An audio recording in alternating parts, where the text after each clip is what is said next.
Hi, welcome to the Library Show. I'm Julia. Today I'm joined by Carvel Bennett from Zoo Atlanta, and he's going to tell us about some exciting events at the zoo and also share with us some special guests that he brought with him. So welcome to the show, Carvel. Thank you. Glad to be here. Yeah, it's awesome. We are so excited that you're here today, not just to learn about the zoo, but then also to talk about the animals that you've brought with you. So I'm excited as well. All right, so we're going to start with some zoo basics. For people Sure. who haven't been there, can you kind of give us a general idea about where the zoo is? The zoo is located in historic Grant Park. We're one of the oldest zoos in the country, started around 1889. Wow. Yes. And we are at 800 Cherokee Avenue. The easiest, quickest way of getting here from Cobb County to get there is go straight down 75, take I-20 east, get off at Boulevard, and you're right there, about less than a mile from the freeway. Not bad. So super simple. Very simple. Very simple. Yes. And you're open quite a few days during the year, right? We're only closed 2 days out of the year. We are closed on Christmas Day and Thanksgiving. Other than that, we want you to come and enjoy the zoo. Our summer hours right now are 9:30 through 5:30, and on weekends from 9:30 till 6:30. Wow. All right. Yes. So no excuse not to visit, right? You should have no excuse not to come and see us. Great. So tell us about some of the exciting things that are going on at the zoo this summer. Right now, this summer, first of all, we have summer camp going on. So for those parents who would like to find something for their children to do, we encourage you to come and participate in our summer camp or summer safari camp, and that's from kindergarten through 8th grade. Our 6th through 8th graders camp is called Quest, and they'll be doing some really exciting things. We want you to come and enjoy wild encounters. We have a whole bunch of activities going on. In fact, when you get to the zoo, if you pick up a map and look on the back of the map, it will list the daily activities. Oh, there are okay. feedings going on Great. for you to enjoy, and keeper talks, and we just want you to come down and have a really great time. You've recently introduced a session where you can feed the giraffes, right? Yes, that's about a year old, so our giraffes are getting used to that process. We have reticulated giraffes, and we have Rothschild giraffe, and we have a baby, which is actually a hybrid. There are about 9 different species of giraffe, and we have 2 of the 9. And so you come up on the giraffe deck, you purchase some food material, and you present it to them, and hopefully they'll participate. They may or may not want to participate, but we encourage you to come and try. Try your luck. Great. Now, I also hear that you have a special event coming up for Asian Pacific American Heritage Month. Can you tell us about that? Yes, we have several specific days throughout the year, and this one is, again, trying to celebrate the Asian community here in Atlanta. We also have Hispanic Day, where we do that as well for the Hispanic community. So we try to encourage as wide a variety of the ethnic groups living here in Metro Atlanta, and of course it's a very diverse population here. And so we want to encourage everyone to come on out and share in those kind of festivities. Even if you're not from Asia, come on over and enjoy some Asian culture. Absolutely. We actually have a lot of animals. There's a whole section of the zoo for Asia, so we encourage you to come on out and not only enjoy the festivities, but to learn about the animals from that part of the world. Awesome. So you've Yes. got festivities, you have camps, of course, you have animals there. How many Yes. animals are at the zoo? As of this morning, we have about 1,568 animals, Wow. representing about 260 species. That's That puts us, amazing. yes, a lot of those are amphibians and reptiles, by the way, but we have a wide variety of animals, and we encourage you to come and learn about them and to see what we have to offer. Very Yes. nice. That's so exciting. To give you sort of perspective, the largest zoo in the world actually is the Berlin Zoo, and they have about 15,000 animals, representing about 5,000 species. So, Not that it's a competition or anything, yes, right? no, Our zoo is very nice. right, and we actually work together. That's the point we also want to point out to persons, that we work together. We're always in collaboration with each other. Oh, okay. Yes. Do you ship animals from Berlin too? We not from Berlin per se, but we ship animals around the country. Wow. So we get our animals from other zoos and we share with them. We also nice. share a lot of conservation and research activities. We work with the Atlanta Botanical Gardens and the Georgia Aquarium. Very nice. Yes. Great So we partnerships. yes, we have excellent partnerships. Speaking of partnerships, Yes. we have a partnership with the Georgia Public Library Service and the Atlanta Zoo. Can you tell us about some of the exciting activities with that? Yes, what we are trying to do is to broaden our audience, as it were. And so we have worked with the libraries. And, what will happen is you'll come to the library, you'll take out a DVD, you'll get when you return the DVD, you'll get a pass that allows 2 adults and 2 children to come and visit the zoo. And that's one of the ways in which we encourage persons to come, and also encourage you to go to the library. Absolutely. Not only do we want yeah. you to pick up the library, the DVD, and get the pass, but we also want you to read some books as well. They're great books, and I'm sure you guys will probably talk about this later on, but they're great books about animals that we just encourage the public to read and to come and share with us. Yeah, I believe Yes. Beth and Shannon might have some zoo books to share with us later. So That would be yeah, wonderful. We'll hear about that. Looking forward to that. And now, as far as the summer goes, there is a special partnership with the libraries, and you'll be bringing out the Zoomobile, right? Yes, the Zoomobile. A lot of times we drive around and people see the Zoom. In fact, there's one parked in your parking deck right now. The Zoomobile is actually a vehicle that transports animals and the staff, and we take them to schools, to churches, to libraries. We'll bring some animals, we'll bring some biofacts, and we'll talk about animals and answer questions from the public. In fact, I brought 2 animals with me this morning that we're going to share. Yes, and I think Yes. we're about to share them in just a moment. So we're going to take a quick break, and we'll be back with Carvel's animals. Can't wait. See you soon.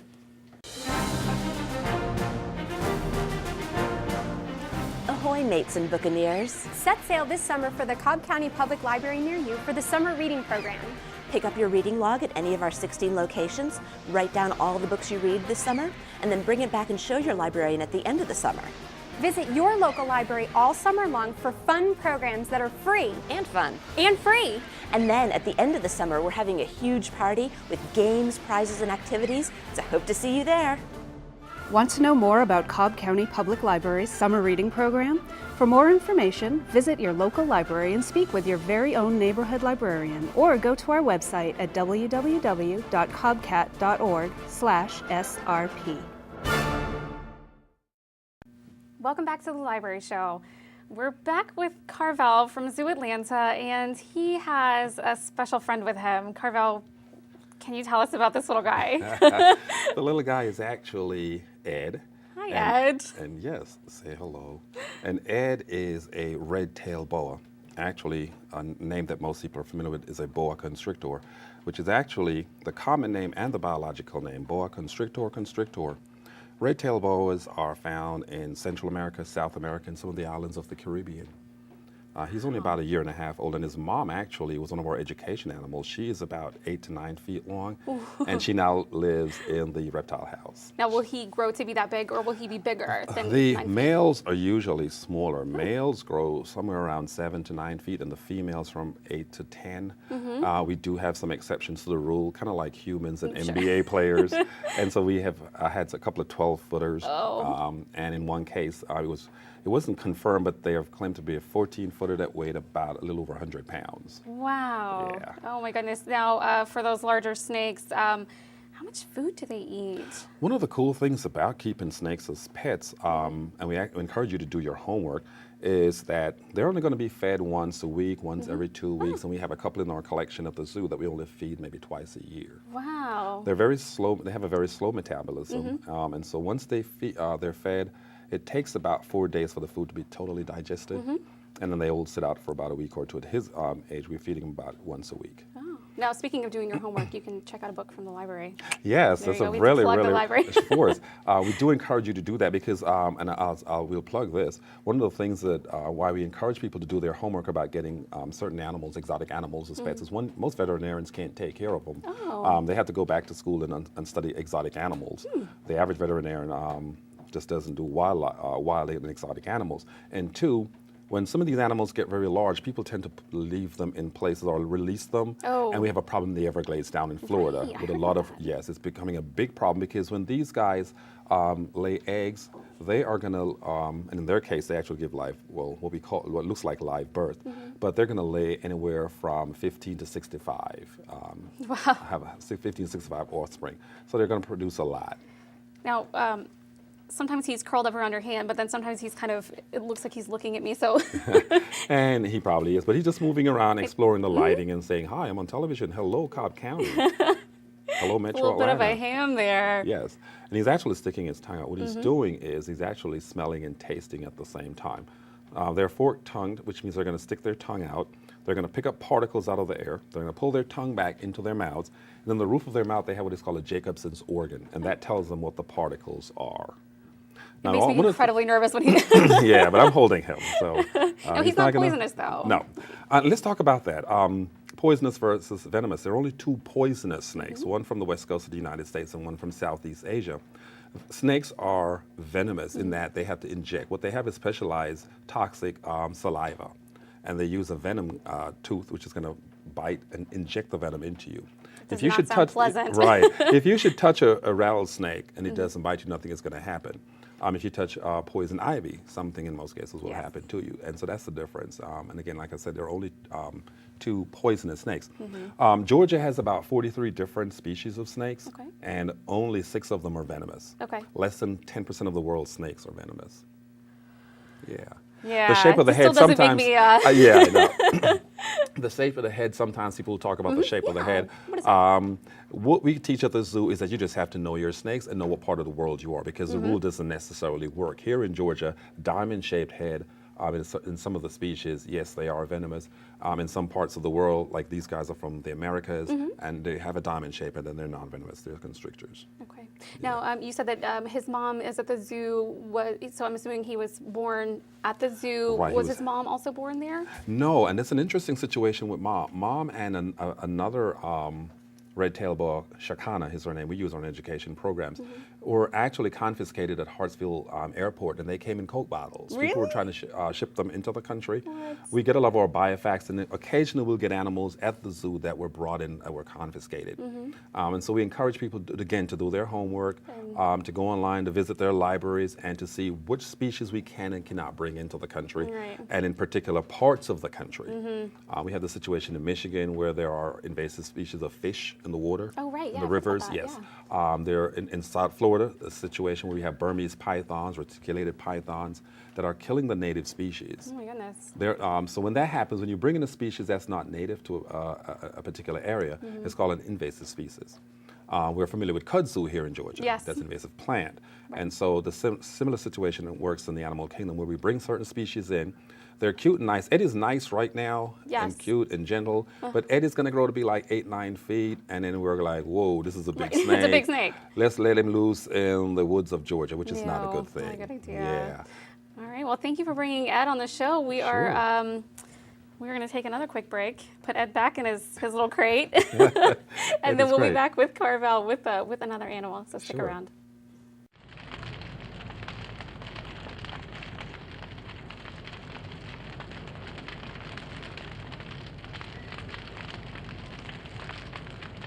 Only you can prevent wildfires.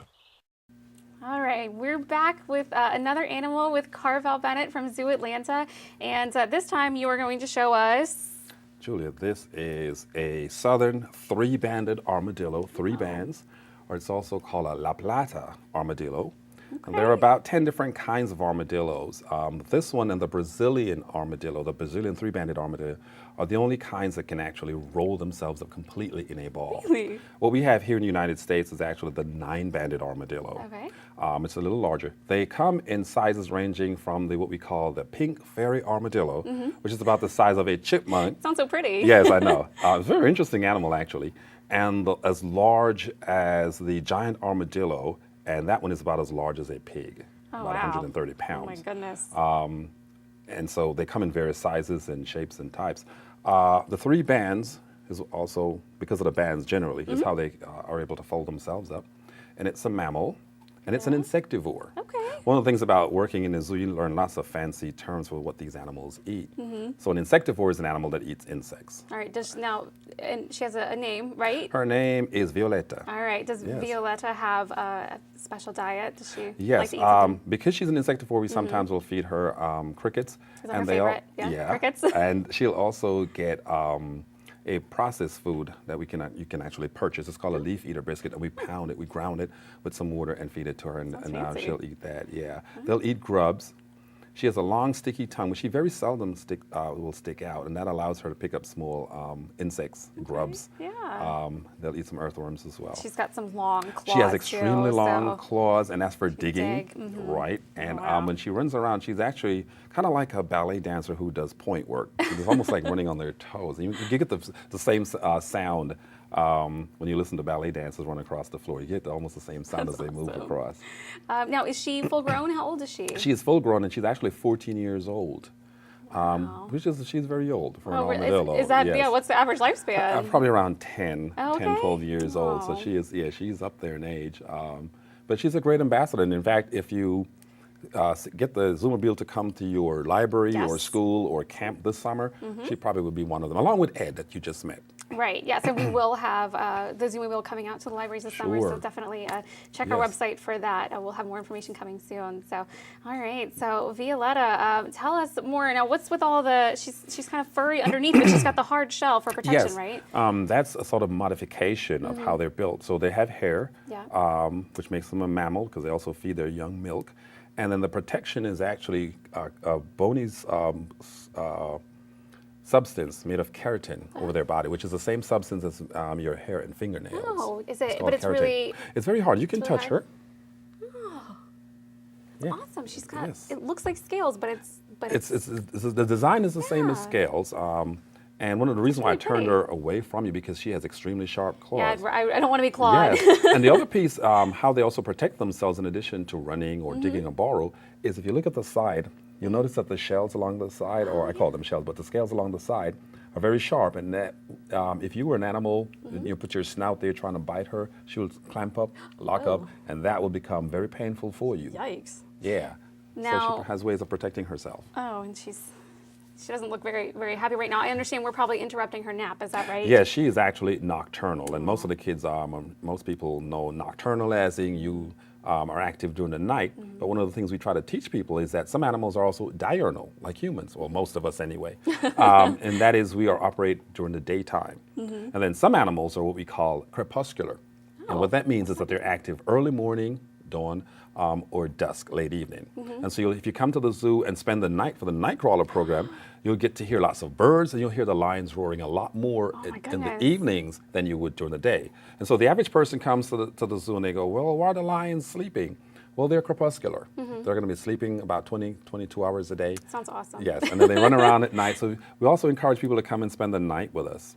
No, that sounds amazing. The Nightcrawler program is one of the oldest and largest in the country. The movie Night at the Museum made going to the museum or the zoo Right. very fashionable, but we've been doing it at Zoo Atlanta for quite a while. This is my 20th year teaching Nightcrawlers, so the program's about 25 years.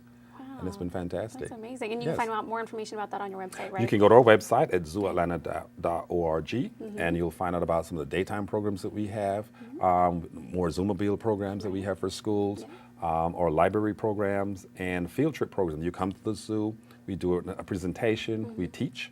Most of the classes that we teach at the zoo actually are tied in with the Georgia Performance Standards. So if the school is coming, we know what grade they're in, and we'll set the programs up based on the age of the students coming. That's awesome. We also do teacher training. So our teachers out there, feel free to come and call us, and we'll set up some teacher training and teacher workshops that we do during the summer. That's amazing. We are open year-round. I just want to say that to Cobb County and to the rest of Metro Atlanta. We are open year-round. We're a great cultural institution. We just want people to come and visit us. All right, Yes. great. And you can connect with the zoo online on their Facebook page. They have a Google Plus Hangout, lots more Yes. information online. So be sure to check out their website, and that's zooatlanta.org, right? Yes, that is correct. And we'll link over from cobcats.org. And thank you so much, Carvel, for being here Thanks today. for having us. Violetta and Thanks, Ed Violetta. said hello. Yes. All right, so we've got more of the library show coming up after this. Stick around. The average text takes your eyes off the road for nearly 5 seconds. Stop the texts. Stop the wrecks. Visit us at stoptextstoprex.org. Welcome back to the show. I'm Shannon. And I'm Beth. Are you excited about the zoo? We are. That's why we brought some great zoo books to share with you today. In the book Psst by Adam Rex, a girl visiting the zoo receives a series of unusual requests from the zoo animals. Sure, it's odd enough that the animals are even talking, but wait until you find out what sorts of objects they're asking for, and, more importantly, why. Not only is the story itself funny, but the pictures add to the hilarity, so this is one you might want to read more than once. This is Canute, How One Little Polar Bear Captivated the World. And Leo the Snow Leopard, the true story of an amazing rescue, both by the Hatkoff family. The stories of Canute and Leo are similar in that both animals were orphaned when they were babies. That means they didn't have moms or dads to take care of them. Luckily, they were rescued by zoos. Canute lived at the Berlin Zoo in Germany, and Leo lives at the Bronx Zoo in New York. It's hard rescuing wild animals, but these books do an excellent job of explaining how it works. I hope you'll read them to find out more. The Hatkoff family also wrote Owen and Mazet, the true story of a remarkable friendship. Owen, the baby hippopotamus, got separated from his family during a tsunami, but he found a new home at the Howler Park Animal Sanctuary in Kenya. Not only did he find a new home, but he found a new friend, a 130-year-old giant tortoise named Mazet. Who knew that a baby hippo and a centenarian tortoise could become best friends? And look how cute they are together. In More Life-Size Zoo by Teruyuki Komiya, the pictures of the animals are actually life-size. Just look at the size of this lion. The book contains lots of pictures of animals that are actual size and gives information like the animal's name, age, and wild habitat. This is Mark. He's 8 years old and he lives at the Ueno Zoo in Tokyo, Japan. And he's big. I hope you'll get this book so you can see how big all the other animals are too. The book 1, 2, 3 to the Zoo is by Eric Carle, who you probably know because he wrote The Very Hungry Caterpillar and illustrated Brown Bear, What Do You See? This book is a nearly wordless counting book.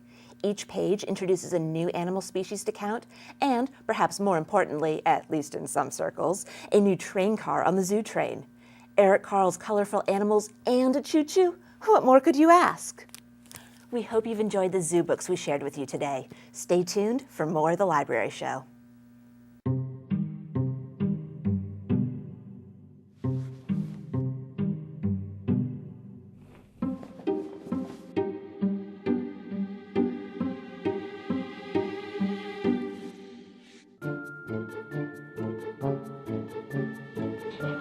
The smallest moments can have the biggest impact on a child's life. Ready or not, here I come. Take time to be a dad today. Daddy, I'm gonna find you. Hi, we're back with more of The Library Show, and I'm joined now by David Baker from the Georgia Public Library Service. David, thank you so much for being on the show. It's my pleasure, Julia. Thank you for having me. All right, so we heard some from Carvel Bennett from Zoo Atlanta about the partnerships that we have with the Georgia Public Library Service and the zoo. Can you tell us a little bit more about that program and how it got started? Yeah, this is the third year that we've been doing it, and Marcus Marjoram, the marketing director at Zoo Atlanta, we had conversations and eventually worked out the parameters for this program and were able to bring it to all the libraries across the state. We had a big kickoff program at the state capitol, and it has taken off like few other programs that we've ever introduced. It's extremely popular. Yeah, everybody loves the zoo, and it's such a great program. And I have to add, you are the one that makes all of these partnerships possible. So the work that you've done has been incredible in making the library card more than just about books. So that's really exciting for us, and the work that you're doing is really incredible. Well, so. Thank you. We've been doing partnerships now for about a little over 8 years. We started with the Atlanta Hawks and have a summer reading program where kids can read all summer and earn some tickets to go see the Hawks in the fall. Yeah, and we're doing that again this summer, right? Yeah. Yep, it'll be starting up. It'll actually be, by the time anyone sees this, it'll be June, live. Right? Yeah. Absolutely. Awesome. We also have another supplemental summer reading program with Georgia's 529 Path to College program, where kids can just sign up online and they might win $5,529 toward their college education. Yeah, and if they win, the library wins too, is that right? Absolutely. 3 different libraries will win $1,529. Not bad. The winner's library will win that. The library that signs up the most people for the program, and the library system that has the greatest percentage of its patrons sign up for the program will also win. So you can help yourself and help your library by signing up for that program. That's awesome. And we have more information about that on our website. You can find all of that at cubcat.org/SRP. And for the 529 plan, for people who don't know, that's a great way to plan for their child's education, right? Right, absolutely. And it's more important, really, to plan and put away money during the first 6 years because of the compound interest than it is. And by the time a child reaches 9, they're halfway to college. Wow. When they're in the 3rd grade, they are halfway to college. And so anything that parents can do and caregivers can do to put away a few funds in those early years, it will really pay off for everybody later. That's really smart. It's such a great partnership too. Totally. And we have great partnerships as well with other loan programs. We have the Georgia State Park Service. Right, the Park Pass. Absolutely, the Park Pass. That is like our crown jewel. Yes. And we do Family Pass program with the Go Fish Education Center down in Perry. That is a lot of fun. And then, of course, we have the Zoo Atlanta. We have the Center for Puppetry Arts is our latest one. And so, such a great program and such a great place. Right. Good resource. People can go, they can visit Big Bird, Madam, Cookie Monster's there, Cookie right? Monster, just tons of Muppets and other, I think it's maybe about 350 puppets from around the world. And they're all there. It's absolutely fascinating. It's much larger and extensive than, if you've never been there, you really will not be prepared for what you'll see there. Wow, that's amazing. So with a library card, people can check out a pass for the zoo. They can check out the DVD, like Carvel had said earlier, check out the DVD, bring it back, and then they can get a pass for 2 kids and 2 adults to get into the zoo. We've got the Go Fish passes. You can check those out. They can go to the state parks and historical sites. So, and there are, I want to say there are over 100 state parks. Is that right? There are 63, I believe, and maybe 7 historical sites. I always get the numbers mixed up, but is. Really, you can do so many different things with your library card, and all you have to do is just go to your library and ask your staff member for more information. Absolutely, and our partnership programs have, so far they have saved the citizens of Georgia and saved libraries in terms of free programming and events and tickets, what have you, more than $7 million. Oh my goodness, $7 million? Yep. That's incredible. Yep, we're shooting for 8 by the end of summer. All right, now I understand we might have an exciting partnership coming up later on at the end of the month, so there's always something new and different that you're working on, right? Always something new and different that we're working on, and so just keep checking back with your own library's website, and we hope there'll be good news, and that we hope to continue keeping that good news coming with other opportunities for education and entertainment. Great. Well, thank you again for all of your work and for bringing all of these exciting things to the people of Georgia and to all of our library card holders. And thanks for being on the show. Thank you. All right. Stick around. We've got more of the library show coming up after this.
Want to know more about Cobb County Public Library's summer reading program? For more information, visit your local library and speak with your very own neighborhood librarian, or go to our website at www.cobbcat.org/SRP. Thanks for watching the Library Show. You can find more information about everything you've seen here on our website. It's cobbcat.org. See you next time.